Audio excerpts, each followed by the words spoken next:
Olá, Jai Gurudeva, Hare Krishna a todos.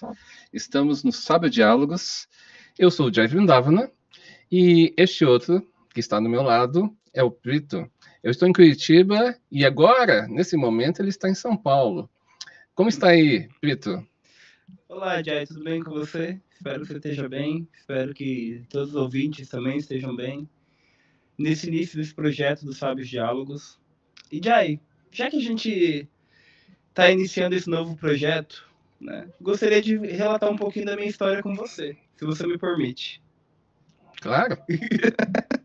Bem, para quem não conhece, né, o Jai Vrindavana, ele virou monge Hare Krishna quando ele era uma criança ainda. Ele tinha seus 13, 14 anos, foi quando teve essa grande mudança na vida dele. E desde que ele veio para o movimento Hare Krishna, desde o início da sua trajetória, ele sempre foi muito apegado, ele sempre gostava muito de ler. Ele leu muitos livros, né? Eu lembro que quando eu era criança, ele tinha assim uns livros, umas traduções, umas apostilas de Puranas, que ninguém no Brasil lia, mas ele já estava sempre atrás desse conhecimento. E hoje, Jai, pô, já passou aí, sei lá, no mínimo 28 anos que eu lembro dessa imagem sua em Curitiba lendo essas apostilas. O que você pode dizer? O que isso mudou na sua vida como ser humano e também como uma pessoa que pratica o caminho da espiritualidade? Então, obrigado pela pergunta. Foi uma pergunta muito boa. Eu acredito o seguinte. Tá, talvez você não me conheça, então realmente eu tenho esse lado assim monástico. Eu sou formado em letras pela Universidade Federal do Paraná e sempre tive esse lado de leitura, porque eu sempre acho que nós temos que aprender, sempre, sempre. Eu falo para os alunos atualmente, você tem que sair da escola aprendendo um pouquinho, alguma coisa que mude sua vida. Então você não precisa saber muito, mas alguma coisa você tem que saber. E eu sempre fui muito curioso. Então, recentemente, até o Dira foi lá na chácara e ele viu o livro do Curioso e viu outras coisas também. Então, ele sabe que eu gosto muito assim de entender o mundo, conhecer, até mesmo não para ficar colocando uma verdade para as pessoas, mas uma verdade para mim mesmo. Então, o que acontece? O que acontece? Eu acredito que quanto mais conhecimento nós temos, mais podemos ser felizes. Então, quanto mais, Boa, né? Eu boa. acredito nisso. Agora me defina o que é felicidade. O que que é... Vamos começar pegando o Jai. Então, felicidade. A felicidade, eu acredito que a felicidade real é quando você não tem ansiedade. Quando você está ansioso, sempre desejando alguma coisa, então você está sempre sofrendo, infeliz. Uma coisa que eu sempre orei para Deus, eu falei assim, não precisa tirar o objeto da minha frente, a roupa, aquela loja, deixa eu mudar minha consciência. Boa. E já que é assim, deixa eu fazer uma pergunta para Manda, você. quero ver, quero ver. Então, Brito, você nasceu dentro do movimento Hare Krishna, você conhece, você desde criança, você sempre tocou mridanga, você sempre teve aulas, você sempre estava associado com pessoas assim que estavam falando sobre espiritualidade. Você viu muitas coisas boas, viu muita coisa ruim, porque realmente nesse mundo acontece muita coisa ruim. Atualmente, toda essa sua caminhada, como você se sente depois de ter vivido? E você acha que sua vida, uma segunda pergunta, e você acha que sua vida é muito diferente de uma pessoa que não teve essa mesma caminhada de você? Me sinto privilegiado, Jai. Essa é a minha resposta. Sabe que quando a gente teve um dos momentos mais difíceis assim da nossa vida, tanto da minha quanto da sua, foi quando o Rama partiu desse mundo, nosso irmão. Eu lembro que teve um dia que a mãe ligou assim pra mim, e ela tava triste assim no telefone, e ela começou a falar assim pra mim: "Você me perdoa por ter sido uma mãe ruim?" Eu pensei assim comigo, falei assim: "Tá bom, mãe, você tá falando que você é uma mãe ruim. Me defina o que é uma péssima mãe. Você desde o começo da minha vida você me deu Krishna. Desde o começo da minha vida você me deu as escrituras védicas. Desde o começo da minha vida você me deu uma alimentação vegetariana. Onde que tá a maldade nisso? Onde tá a péssima mãe que você foi?" Então, na verdade, eu me sinto privilegiado, Jai. É uma questão assim de você falar assim, qual que é o sua grande satisfação nesse mundo? É o privilégio.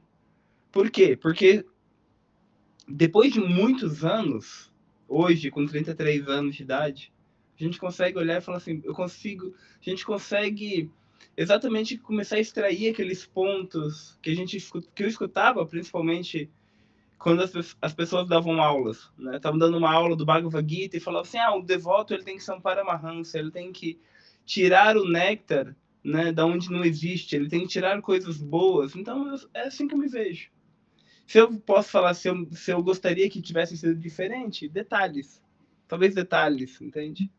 Detalhes, ter conseguido unir aspectos mais na família que a gente não conseguiu. Que a gente conseguiu unir muito mais, por exemplo, até minha comunicação com você ou com o nosso outro irmão, com o Dira, depois que 50% foi embora. Então, então imagina se a gente estivesse fazendo agora essa live aqui, eu, você, a mãe Urama e o Dira juntos. Não seria legal, né? Uhum. Mas, por outro lado, talvez eu acho que se a gente não tivesse passado por todas as experiências, tanto boas quanto ruins, a gente não teria essa capacidade de conseguir sentar frente a frente um com o outro e falar assim, tá, aqui eu fiz a coisa certa, aqui eu fiz a coisa errada. E eu queria perguntar também, Pergunte. na verdade, pessoal, não esquece de curtir o canal, hein? Então, acontece o seguinte, Quebrando você teve a emoções, né? ideia, é, você teve a ideia também de fazer esses sábios diálogos. Por que você teve essa ideia? Quer dizer, o mundo tá procurando Eu vou ter que justamente. crescer seu ego agora, Jai. Eu vou ter que colocar seu ego lá em cima. Porque, eu vou ser bem sincero, por que eu tive essa ideia do Sábios Diálogos? Porque esse meu irmão que vocês estão vendo aqui ao lado, o Jai Vrindavan, ele sempre foi uma fonte de inspiração para mim. Né? Ele sempre foi uma fonte de inspiração. E o Jai ele é uma pessoa muito inteligente. E às vezes eu vejo pessoas fazendo trabalhos, ou falando coisas, ou dando aulas, ou ensinando sobre algumas questões, e eu fico pensando assim, pelo amor de Deus, cara, o cara só fala. Desculpa a palavra, tá? Só fala bosta. Só fala nada com nada. E aí eu lembro do meu irmão, que sempre desde criança ele dava aulas incríveis, e tinha muito conhecimento, tem muito conhecimento, e eu ficava pensando assim comigo, falava, pô, por que o cara, ele tem que estar mais ativo, ele tem que estar. Então a grande inspiração para mim foi essa questão de também trazer você mais para o público. Eu tô a público, eu tô constantemente viajando o mundo, dando palestras, dando cursos, atendendo, fazendo o meu trabalho. Então, mas eu queria também inspirar você a soltar, né? Como que é o gigante acordou, o gigante despertou. Então, eu queria ajudar você também a iniciar isso. Pois eu sei da sua capacidade e sei o quanto de conhecimento você tem. Porque, às vezes, até as pessoas falam assim para mim, nossa, hoje você deu uma palestra muito boa. Aí eu paro e penso e falo assim, poxa, eu só repeti que meu irmão me ensinou quando eu tinha 13 anos. Mas nesse ponto mesmo, Jack. Tá, mas agora entra outra questão. Porque quando você começou a ideia dos Sábios Diálogos, nós começamos já a conversar sobre isso, já faz mais de quase 2 meses, né? Mais ou menos. Sim. Então, só que acontece que você falou assim, vamos começar no dia 14 de fevereiro. Por que essa data? Puxa vida. Eu acho que foi uma benção a gente não ter começado nessa data. Eu não sei se ia aguentar psicologicamente. Porque essa data, ela é a data que é onde a nossa mãe falece, né? Ela vai embora desse mundo no dia 14 de fevereiro de 2020, né?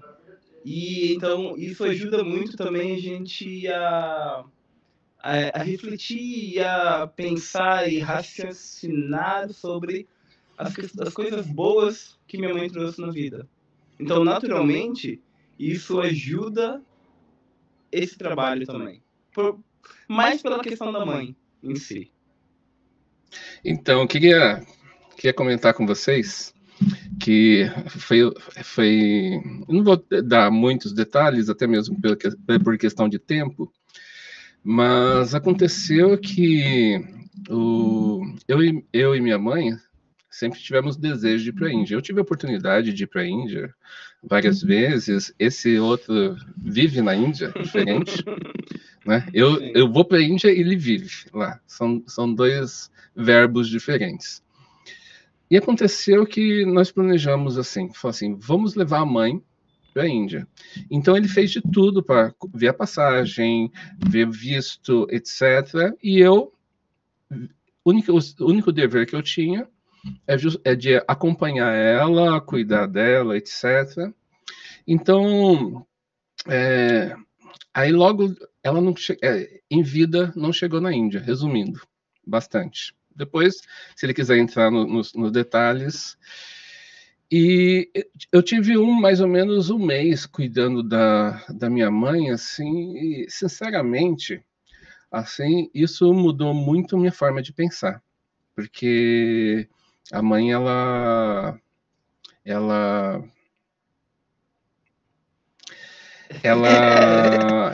ela sempre foi um pouco assim intransigente. Ela sempre foi uma mãe, né? Então, de certa forma, o fato de cuidar dela e eu tive que ser praticamente alguém assim como pai, cuidando, dando banho nessa parte final da vida dela, foi uma coisa assim que mudou muito o meu pensamento, né?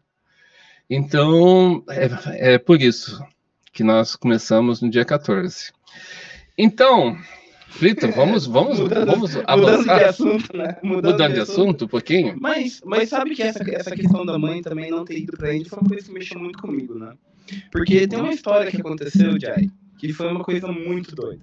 Não sei se eu já contei pra você essa história. Mas a mãe, ela falece no dia 14, e depois de 11 dias tem a cerimônia de Pinda, que é o... Até mesmo a gente pode deixar, talvez, aqui um link, que você pode clicar e ver no canal do Jai Vrindavana, tem esse vídeo onde a gente faz essa cerimônia para ela na Índia.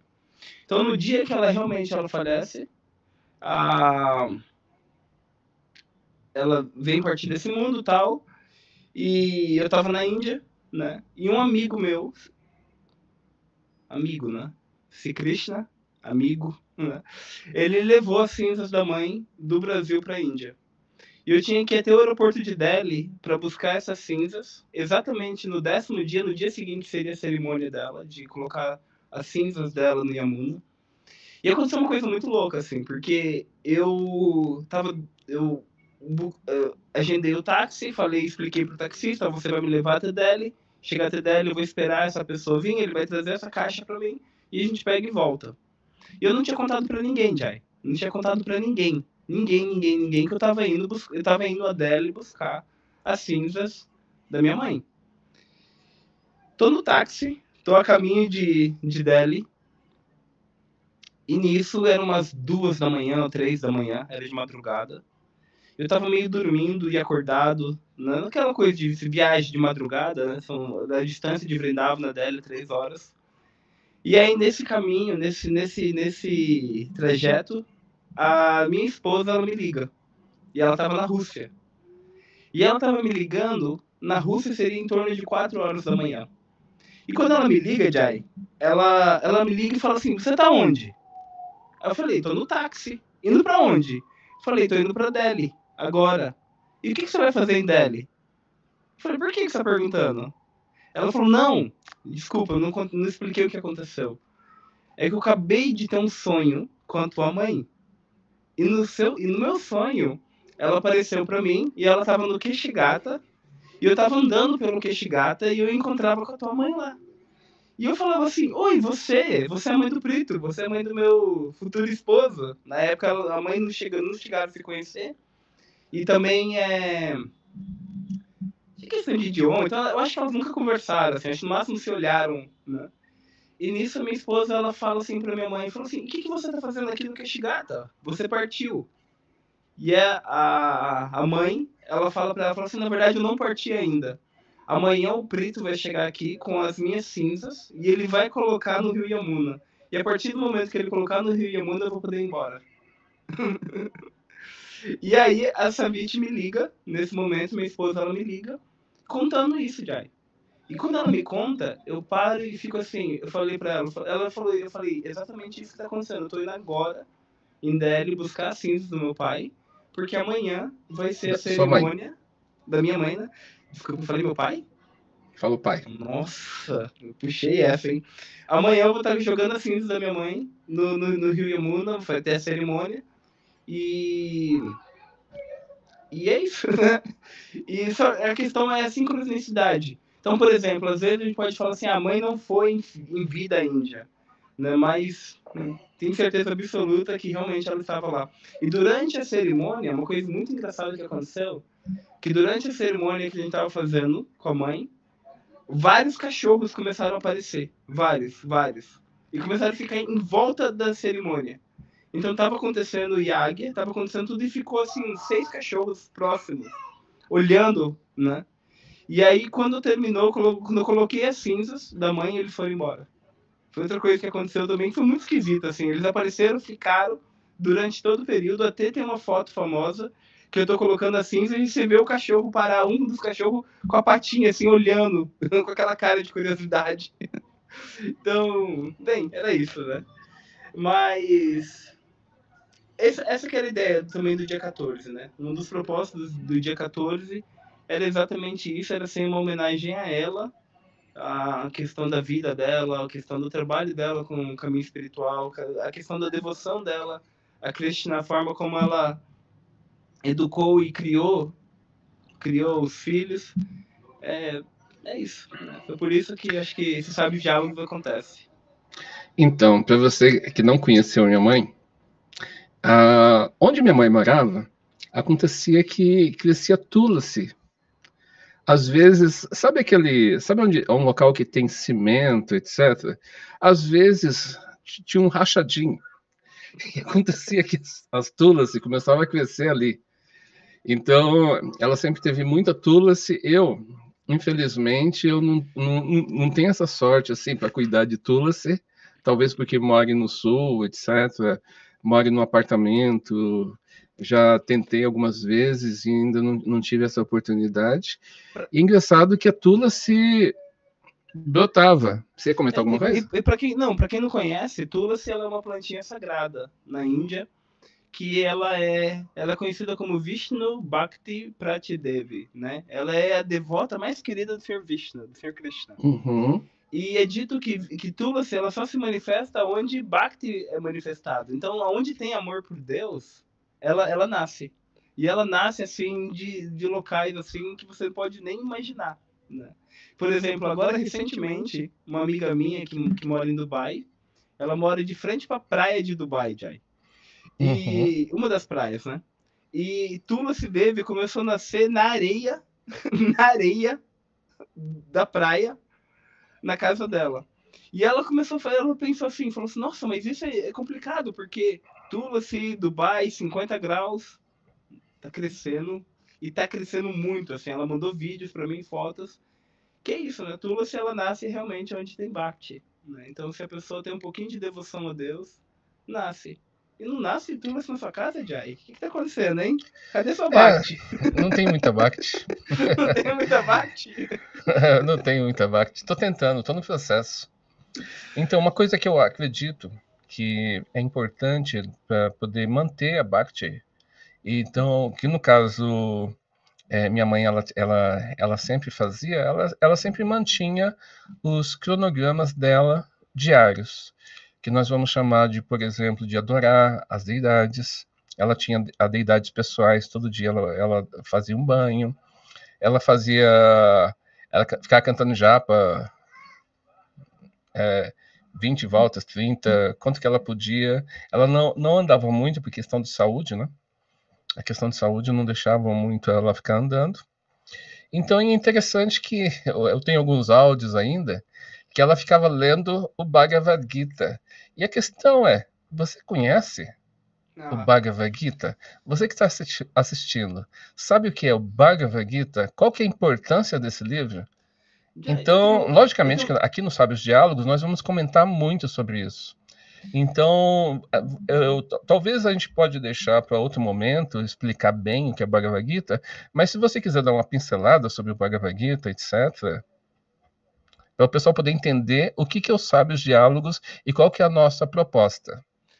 Jai, Bhagavad Gita, Sadhana, Tulasi, todos esses nomes são palavras que são originárias do sânscrito também, né? Eu tenho uma pergunta para você. Como que a gente pode facilitar para o nosso ouvinte essa questão desses nomes indianos, hindus, védicos, que a gente vai estar constantemente falando e muitas vezes a gente nem traduz pela questão dessa espontaneidade e também vamos dizer assim, essa facilidade que a gente tem com conhecimento, então a gente acaba até esquecendo. Como que a gente pode facilitar isso? Então, para você que está assistindo, um segredo do sucesso. O segredo é leitura. Na verdade, eu acredito que tem três coisas que ajudam uma pessoa a absorver o conhecimento. Uma delas é a leitura. Se você lê, uma parte do cérebro começa a absorver o conhecimento. Mas se você ouve também de fontes fidedignas, você ouve de pessoas falando sobre o assunto, você acaba aprendendo. Tem histórias que eu aprendi, ouvi uma vez só, e eu decorei a história, né? Então, tem outras que eu precisei ler umas 10 vezes que não decorei. Mas eu acredito que, para você que está começando, esses nomes, essa questão assim que parece que nós estamos falando sobre hinduísmo, já aviso que hinduísmo não existe. A palavra hindu, que nós vamos tratar sobre esse assunto, né? Hinduísmo não existe. Na verdade, essa palavra hinduísmo foi uma coisa que foi criada e era uma questão geográfica. E depois de geográfica, eles começaram a usar de uma forma religiosa. Mas eu digo para você, no hinduísmo, você encontra pessoas que são antropófagos, você encontra pessoas que passam cinzas no corpo, você encontra pessoas que não falam nada, usam uma máscara. E tudo isso, aqui no Ocidente, nós chamamos de hinduísmo, mas será que colocar tudo isso nesse balaio, tudo isso é hinduísmo? No caso do Vaishnavismo, por exemplo, temos o Vaishnavismo do Sul, que é Vaishnavismo, desculpa as palavras, vamos dizer Vishnuitas, que pessoas que adoram o Senhor Supremo, né? Pessoas que adoram o Senhor Supremo. Então, são chamados de Vaishnavas, ou, tecnicamente, nos dicionários, podemos chamar de Vishnuitas, pessoas que adoram o Senhor Vishnu, e Vishnu quer dizer Senhor Supremo. Então, a leitura e você ouvir de fontes fidedignas, e a terceira é você procurar. Então, logicamente que nós estamos aqui para que você aprenda um pouquinho mais. Esse é o objetivo dos Sábios Diálogos, que você possa aprender sobre diferentes assuntos e numa conversa espontânea, à vontade. Fala, Plito. Uma coisa que eu quero também deixar importante, tá? O que o Jai tá falando agora não significa que também seja a minha forma de pensamento. Tá bom? Isso é uma coisa bem importante, né? Não, isso é muito importante, porque, na verdade, pessoal, vocês vão ver que tem muitas histórias, por exemplo, que algumas pessoas pensam de uma forma X e outra pessoa da forma Y, mas independente se é X ou Y, faz parte do mesmo contexto matemático. Sim. Né? Então, por exemplo, ele tem uma visão. Eu tenho outra visão, mas nós estamos aqui justamente para poder colocar essas visões e tentar ter um acordo. Tem uma verdade, assim, quando a gente fala sobre as escrituras védicas, o primeiro ponto que eu vejo que é muito difícil ter uma verdade absoluta, muito difícil. E quanto mais tem, vamos dizer assim, essa dificuldade nessa verdade absoluta, Jai, automaticamente isso acaba criando algumas certas limitações. Então é importante que tenha essa combinação entre os nossos polos, pois isso traz vamos dizer assim, um meio termo. E esse meio termo, ele é um meio termo que é necessário também para o crescimento espiritual. Se você fala que o crescimento espiritual, ele depende do quê? De shastras, do sadhana, das escrituras védicas, da prática diária, do amor a Deus, tudo isso é um conjunto da mesma fonte. E essa fonte, ela é ilimitada, né? É descrito que as atividades de Krishna, elas são imaculadas. E também elas são infinitas, elas nunca têm fim. E são constantes, como as ondas do oceano. Então, me tenta imaginar o quão pequenininho a gente é comparado com essa magnitude, esse crescimento, essa coisa tão grande que é a cultura védica em si. Então, o que a gente está falando, só para ilustrar para você que está conhecendo, uma vez Ashwatthama, no final da Batalha de Kurukshetra... Quem que é Ashwatthama? Ashwatthama, ele era filho de Dronacharya. Existe um livro chamado Mahabharata. O Mahabharata é o grande épico da Índia. Assim como nós temos aqui no Ocidente a Ilíada, a Odisseia, que são considerados textos épicos, na Índia também existe o Mahabharata. Dentro do Mahabharata, nós vamos encontrar a história de 5 irmãos que trabalhavam juntos e aconteceu que eles tinham que proteger um povo. Então Krishna, a própria verdade absoluta, o Ser Supremo, ele apareceu como um ser humano e ele pegou e falou assim: vocês precisam cuidar de uma população. Então eles se envolveram numa guerra, mas não que eles precisassem daquela guerra, mas aconteceu que ele fez isso para que as pessoas pudessem ter um mundo mais pacífico. Então aconteceu que uma das pessoas que estava do outro lado, que era Ashwatthama, ele era muito vingativo, porque o pai dele morreu e ele resolveu matar os 5 filhos dos Pandavas. Quando ele matou os 5 filhos dos Pandavas e depois tentou matar o último primogênito, que era Parikshit, aconteceu que Arjuna pegou ele. Então Draupadi falou assim: vamos soltá-lo. E Bhima falou: não, vamos matá-lo. E Draupadi falou: vamos soltá-lo. E Bhima falou: vamos matá-lo. O que Arjuna tinha que fazer? Então, dentro da mesma, devotos puros, às vezes, eles têm uma dicotomia de pensamento. Então, aqui, tanto eu quanto o Prito, nós não vamos concordar sempre. Não pense assim: vocês estão fazendo porque vocês são irmãos, vocês vão concordar sempre, etc. Não. Nem sempre nós concordamos. Nem pode, né? Também, né, Jai? Nem pode. Nem pode. Por exemplo, nós estamos planejando fazer uma coisa legal para vocês sobre astrologia védica.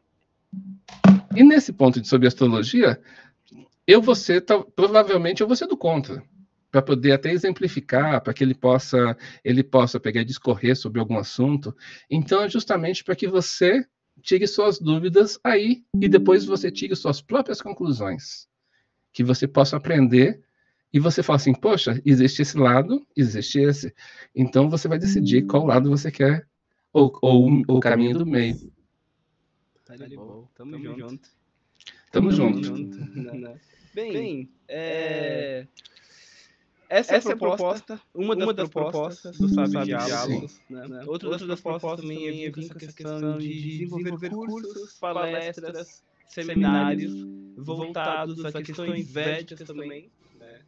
Então, por exemplo, como decodificar o Bhagavad Gita, decodificar o Srimad Bhagavatam, que são escrituras védicas, como entender a questão das diferenças entre as tradições, né? Como o hinduísmo mesmo, ele tem tantas ramificações, por que só a minha ramificação está certa e a outra do vizinho está errada? Né? É uma questão que a gente tem que estar constantemente lembrando. Né? Por exemplo, Jai, se eu pergunto para você, você fala assim: tem muitos Bhagavad Gitas no mundo, muitos, né? Se eu não me engano, desde que eu sou criança, eu escuto que há mais de 400 traduções do Bhagavad Gita. Eu já E ouvi 600. 600? Nossa Senhora. É.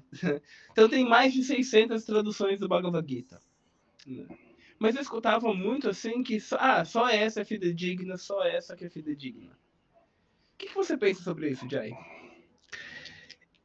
Bem, isso é bem interessante, né? E profundo. Eu acredito que tem que ter uma. Tudo tem que vir. Vamos supor, vamos falar do ponto de vista de graduação. Você que está. Não sei se você está fazendo uma graduação, você está fazendo um mestrado. Então, tudo que você falar, tudo que você escrever, precisa estar respaldado por outras pessoas que já pesquisaram sobre o assunto, né? Tem muitas pessoas, simplesmente, eu poderia simplesmente ser médico lendo um livro de medicina, ou poderia ir lá e aprender com os professores. Então, tem muitas pessoas que gostam do Bhagavad Gita, acham interessante, um diálogo incrível, mas às vezes, falta neles um respaldo de outros pensamentos anteriores, de outros professores. Então, o Bhagavad Gita, se você quiser algum conhecimento fidedigno, é importante que você participe, que você entre em contato com pessoas que estão realmente vivendo aquilo. Por exemplo, uma vez eu fui entrevistado pela Regina Popovic, lá no SBT, né? Então, Quantos anos faz isso? Quantos anos faz isso? Nem vou contar. Eu estou com 18 anos agora. Então, mas nem vou contar. Então, acontece que a Regina Popovic, ela fez uma pergunta lá para um dos monges que estava comigo, e aconteceu que ele ficou meio decepcionado com a pergunta e falou assim: você não pesquisou sobre nós para poder fazer a pergunta, né? Então, isso é uma questão básica. É importante se você quiser ter algum conhecimento, você tem que buscar realmente alguém que está vivendo aquilo, vivenciando. Não adianta você fazer uma entrevista com alguém da rua, o que você acha sobre um ismo qualquer? O que você acha sobre o ismo? Uma pessoa, eu acho isso, isso, isso. Mas uma pessoa que está vivenciando, praticando, etc., é outra coisa. Por exemplo, o Preto, ele tem feito palestras. Tem muitas palestras aqui no Instagram, que ele está falando, você vê que ele está vivenciando todo dia.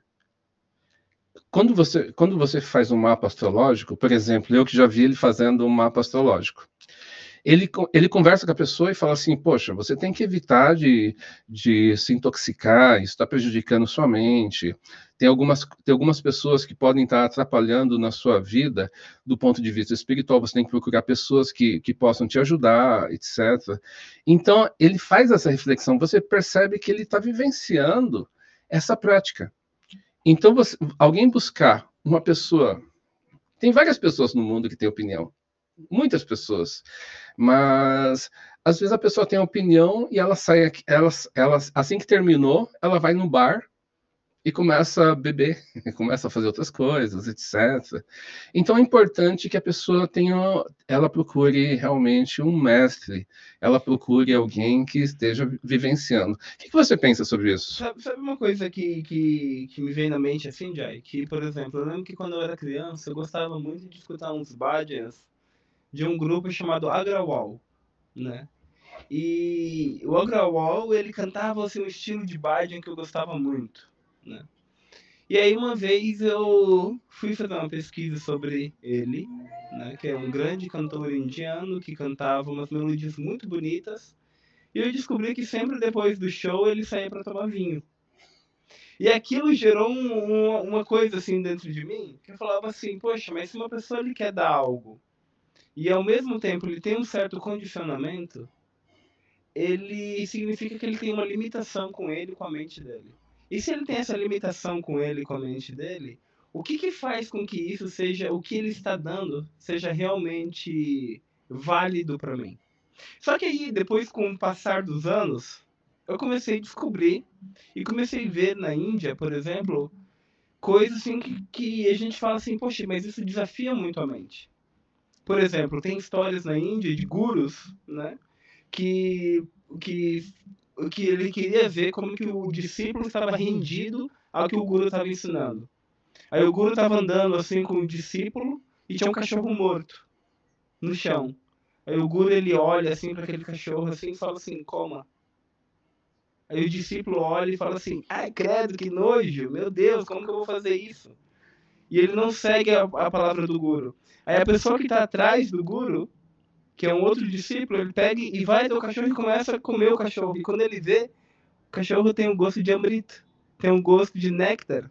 E ele está recebendo exatamente, ele está conseguindo ter acesso, vamos dizer, aquele gosto superior, porque ele ouviu a ordem do guru, ouviu a ordem do mestre espiritual.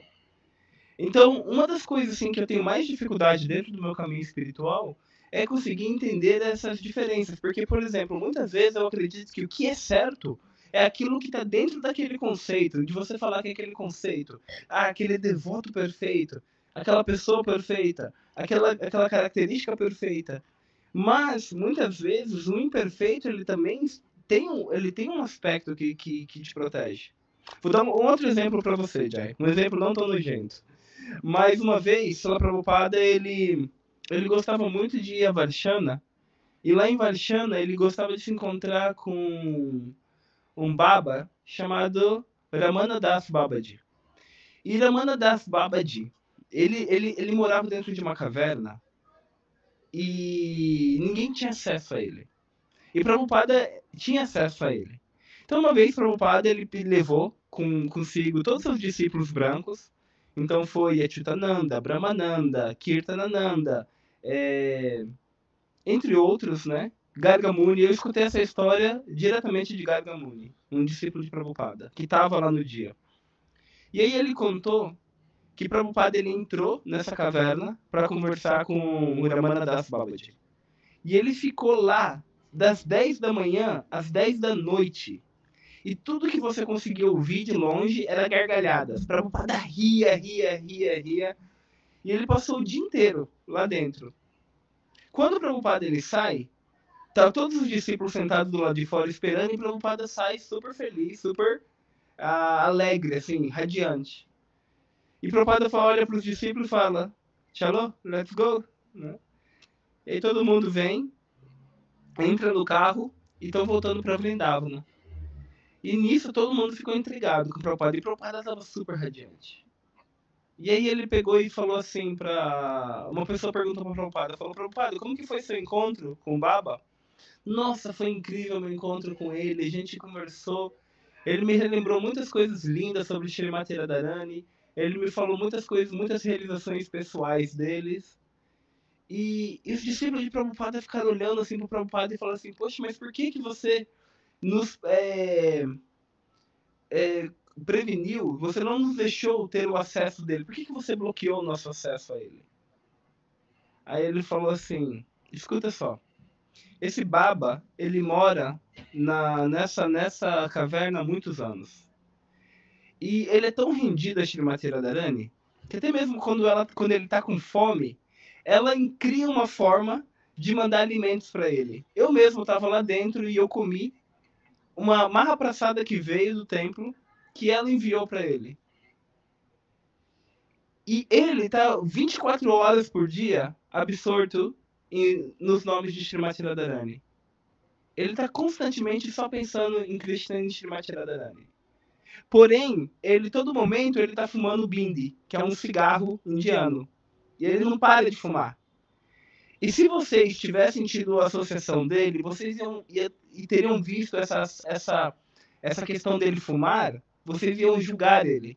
Então, para proteger vocês de não cometer nenhuma ofensa a um devoto puro, eu preferi que vocês não tivessem o darshan dele. E aí? Então, você vê que muitas vezes a gente cria uma metodologia, uma questão na nossa mente de como que as coisas têm que acontecer dentro do nosso caminho espiritual, mas muitas vezes a gente não vê também o que está correndo por de fora.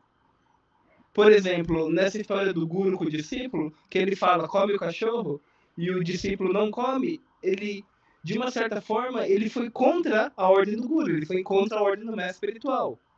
De outra forma, a outra pessoa conseguiu absorver aquela ordem e conseguiu entrar dentro de um néctar que muitas vezes a gente vai duvidar devido a nossos bloqueios com a mente. Porque a mente ela é limitada, a mente ela é obstinada, a mente ela é insaciável, a mente ela julga. Da mesma forma nessa história com Prabhupada. Os discípulos de Prabhupada, ele falou assim, olha, vocês não vão poder ter a associação dele porque vocês vão julgar ele porque ele fuma. E se vocês criticarem ele, Srimati Radharani vai ficar brava com vocês. E aí, Jack, o que você acha disso? Lembro de uma história. Conta. Como sempre, Fala. né? Eu lembro de histórias. Fala que a gente discuta, Jack. Então, sobre um tema anterior que nós estávamos conversando, que vou resumir a história, né? Que dependendo quem conta, vai contar é menino, a menina, então depende. Tinha uma mãe que tinha uma filha que ela não podia comer açúcar e aconteceu que ela foi para os Himalaias, passou por escadaria, passou por montanha, subiu, desceu, etc.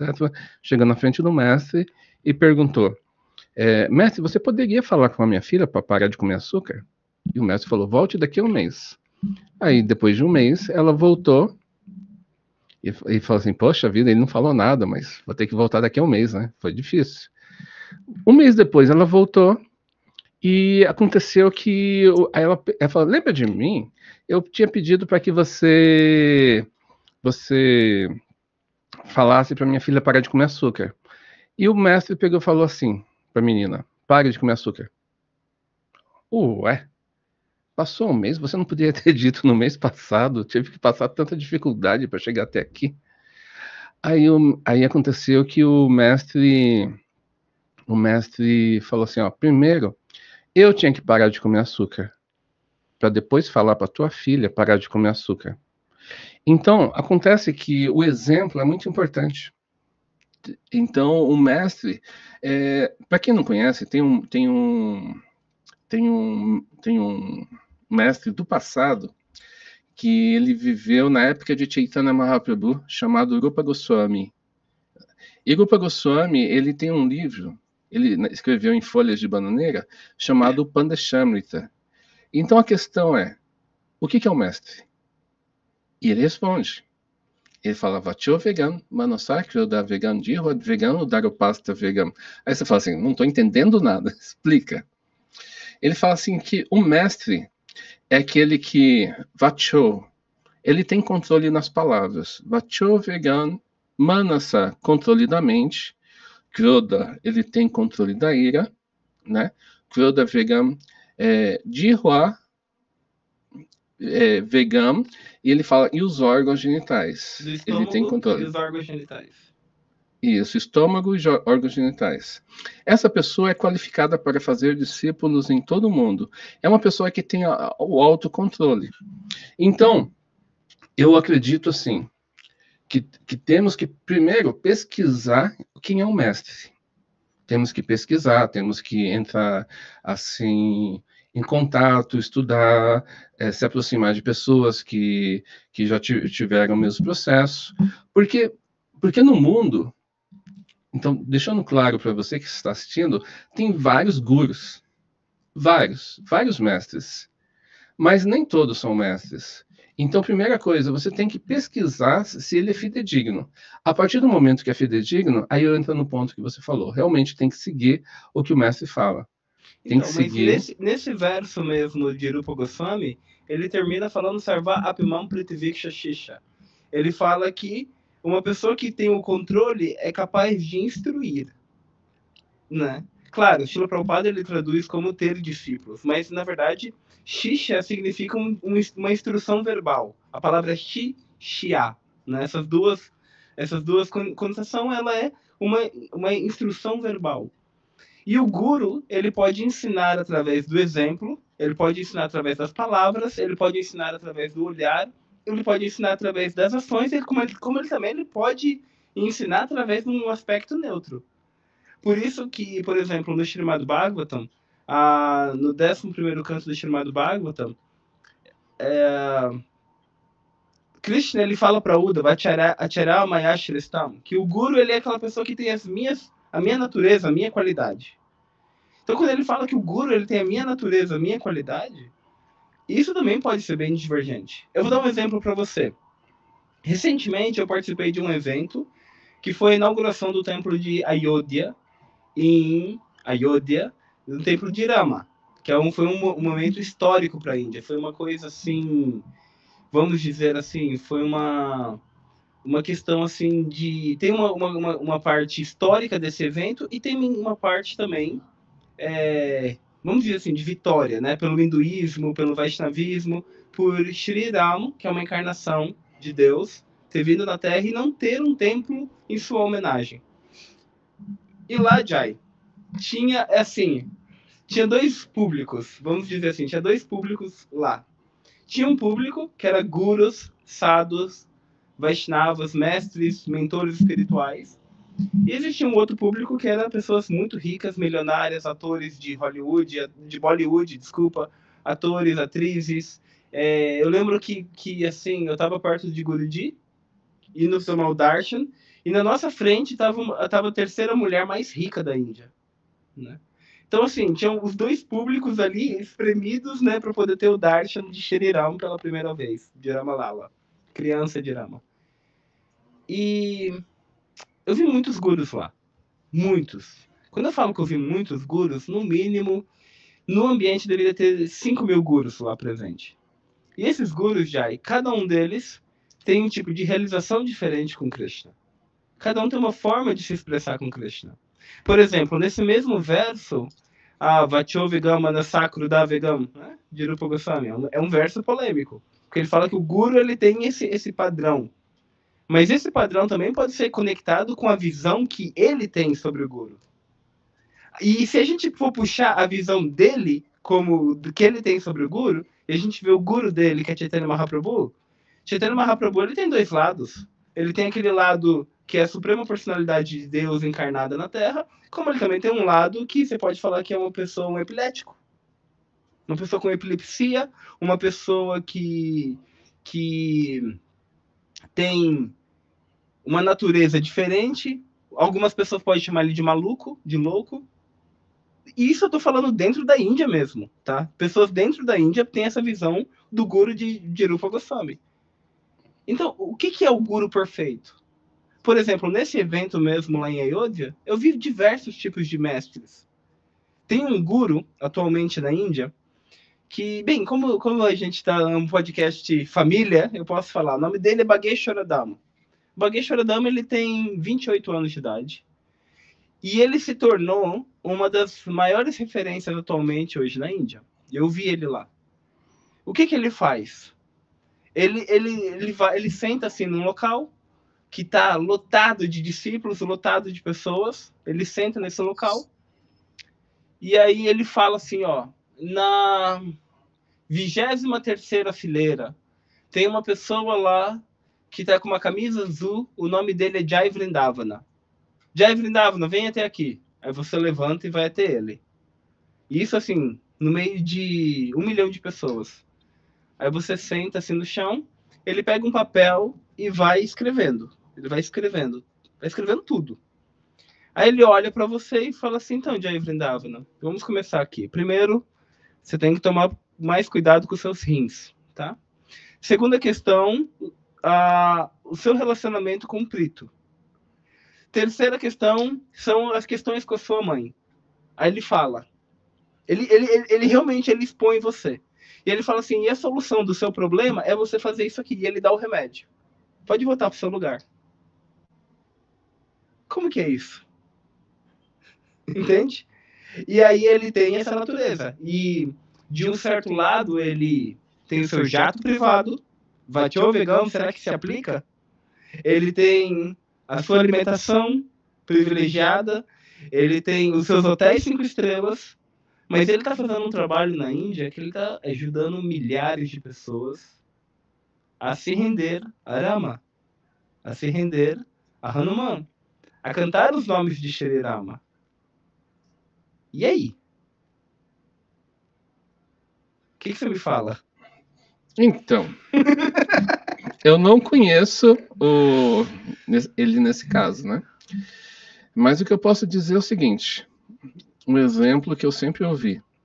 Não adianta você ler o livro de medicina que você não vai se graduar como médico. Você precisa de professores que estão registrados, que estão praticando, etc. Então, como por exemplo, nesse caso, vamos supor, pode ser qualquer caso, eu posso dizer aqui da igreja do lado, aqui, que tem, às vezes tem um pastor, posso estar falando de outras coisas. Então, tem muitas pessoas que ficam criando, inspira muitas pessoas. Por exemplo, aqui na internet você vai encontrar centenas de pessoas falando bem sobre um assunto, falando bem sobre outro, etc. São os coach, né? O coach virtual, né?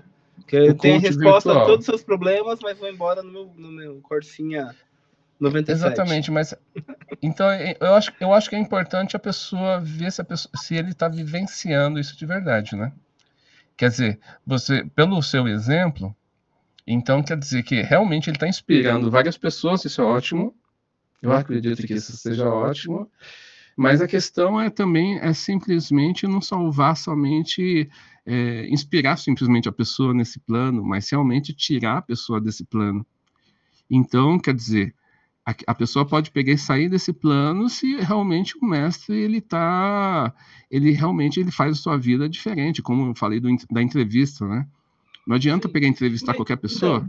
Então, esse aqui foi um grande ponto, assim, porque, por exemplo, eu sei que vai dar muito pano para manga esse nosso primeiro episódio, então já curta, compartilhe e compareça nas próximas lives também. Mas esse é um ponto assim que eu tenho pensado muito. Porque, por exemplo, muitos anos da minha vida, Jai, eu escutei assim, esse sistema é o sistema perfeito, essa é a forma perfeita, essa é a maneira perfeita. Todo mundo fala isso. Todo mundo fala isso. E eu te falo uma coisa, eu consegui achar muita perfeição na imperfeição.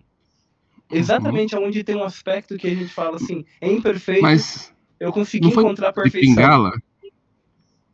Pingala. A prostituta?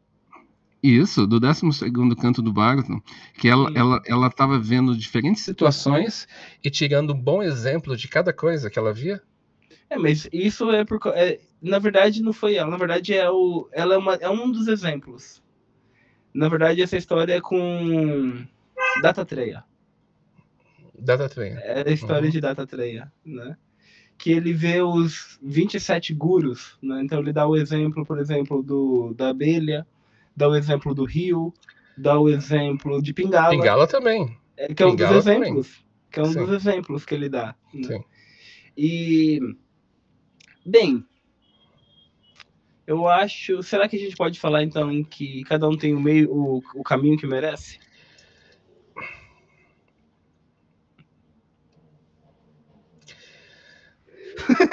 Então, olha, isso gerou um aspecto tenso aqui, hein?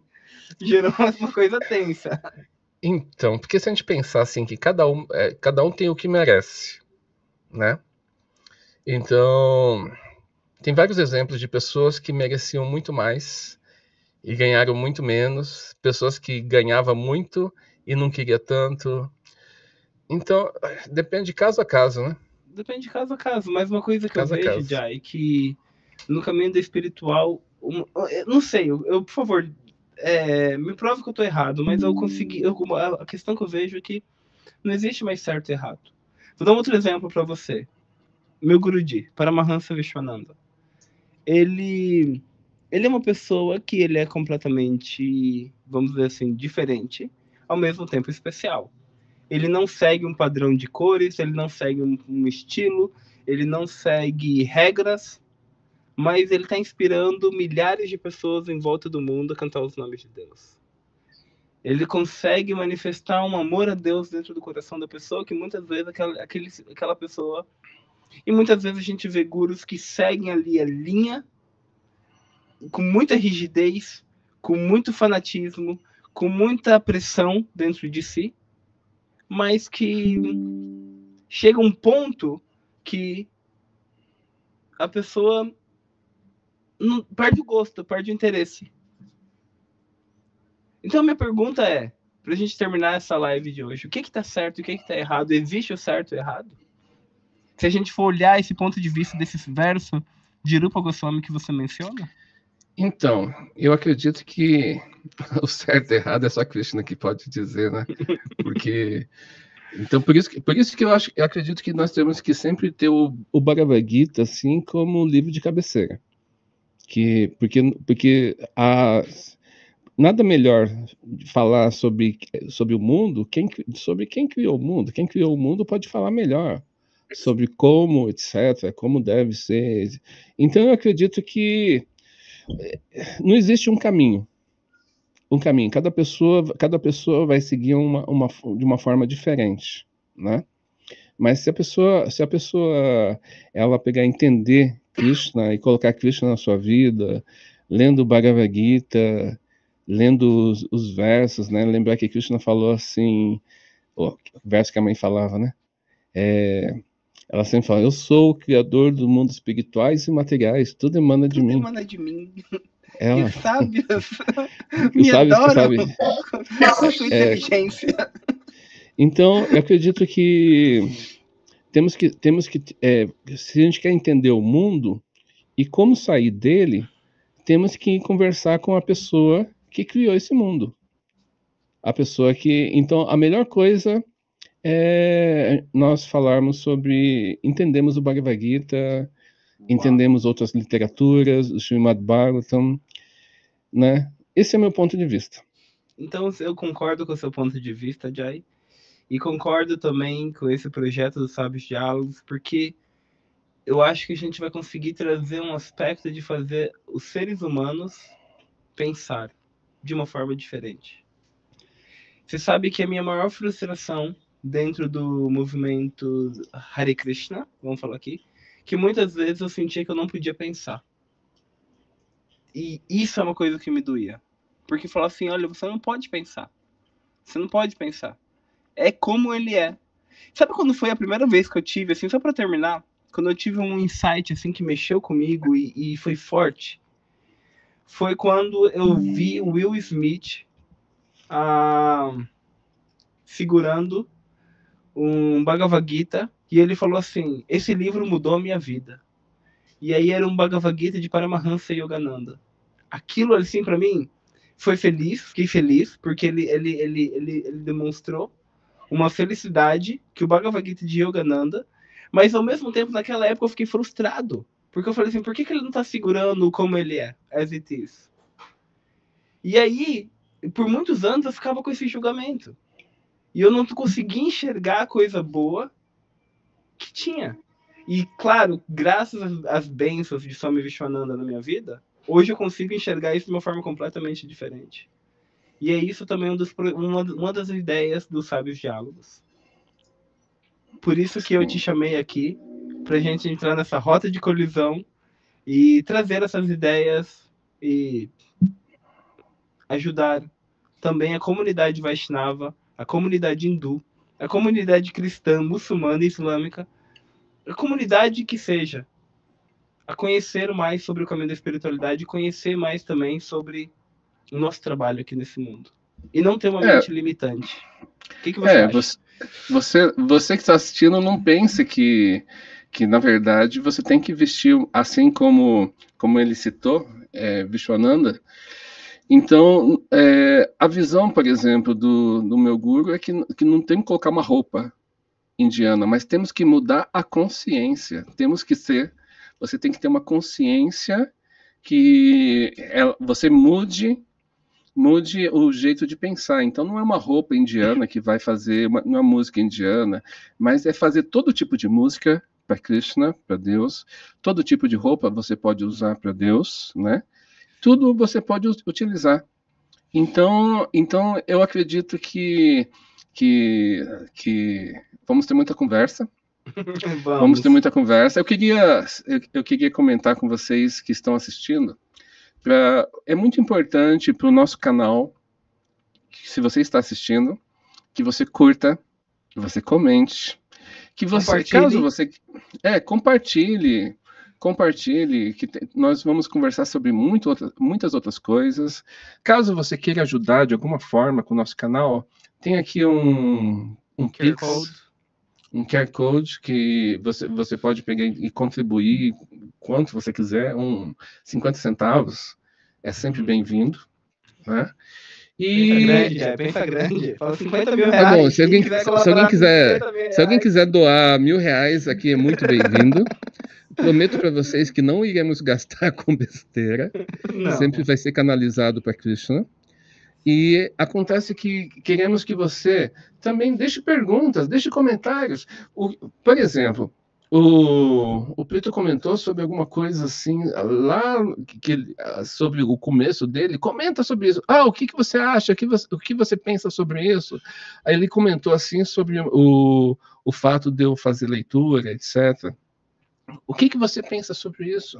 Nós queremos muito ouvir vocês. Uma das coisas que eu também queria deixar aqui, que 100% do valor vindo desse podcast, ele vai estar sendo designado a um projeto que meu irmão, Jai Vrindavan, ele tem em Curitiba, que é de construir um templo védico.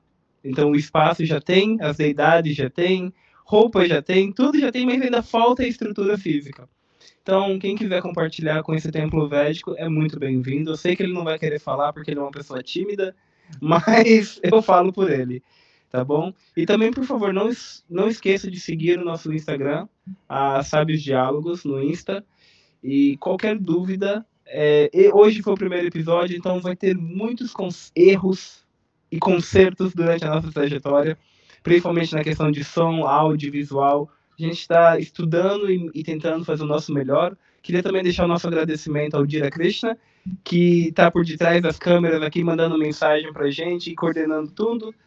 E gostaria de deixar o agradecimento também às pessoas que colaboraram muito para que esse projeto acontecesse, né? Nepotismo total aqui. Nepotismo total, né? Então, muito obrigado a todo mundo que ajudou, colaborou e está colaborando, né, para que esse canal aconteça, e tenho certeza que vai ter assuntos incríveis. Eu tenho uma tendência em estar constantemente viajando, então esse próximo mês de março eu estou aqui no Brasil, mas em abril eu vou estar no Japão, Bali e na China.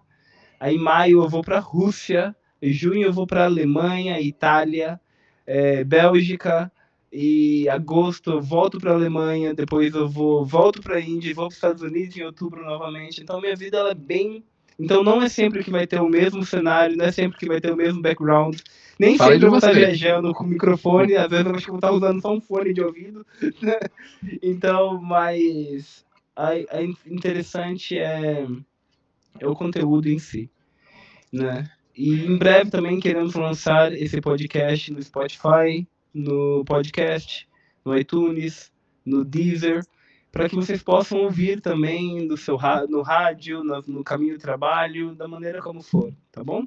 Então, muito obrigado pela participação de todos vocês. Não esqueça de deixar suas perguntas, que todas serão respondidas no próximo episódio.